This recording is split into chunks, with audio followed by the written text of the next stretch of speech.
Le rapport annuel du commissaire aux langues officielles du Canada sera déposé dans 2 semaines.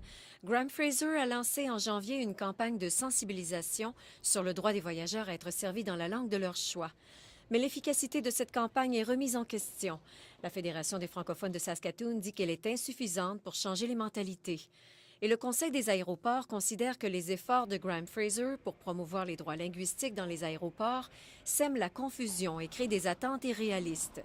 Le commissaire aux langues officielles tente de faire appliquer la loi qui prévoit que les aéroports canadiens accueillant plus d'1 million de passagers par année doivent offrir des services dans les 2 langues officielles. Alors, j'ai voté pour ça En quand j'étais Ontario, le maire ministre et sortant député à d'Ottawa, Queen's Jim Park. Watson, répète qu'il n'est pas nécessaire que la ville devienne officiellement bilingue. Dans la course électorale à la mairie aux élections du 27 octobre, la position du maire Watson semble toutefois minoritaire. 4 candidats anglophones s'expriment en faveur d'une capitale nationale officiellement bilingue. Cela dit, la journée des Franco-Ontariens s'est déroulée dans une ambiance de fierté, avec des activités organisées aux 4 coins de la région d'Ottawa et dans l'Est ontarien, notamment dans les écoles. À l'hôtel de ville, le maire sortant, Jim Watson, a hissé le drapeau franco-ontarien avant de marcher près du canal Rideau avec des dizaines de personnes. À Winnipeg, au Manitoba, le Musée canadien pour les droits de la personne se targue d'offrir une programmation bilingue.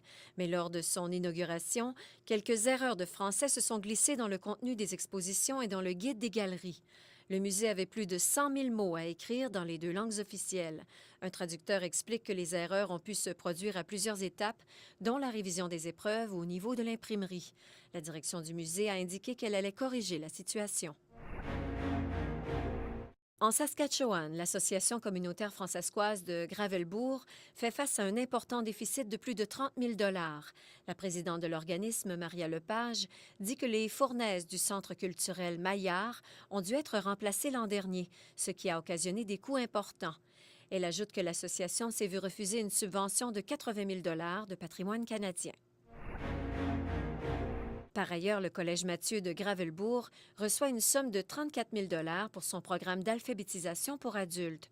La somme octroyée sert à financer des programmes qui donnent un meilleur accès à des emplois. Voilà, c'était la revue de l'actualité au pays. Ici Jacqueline Landry, Radio-Canada, Vancouver.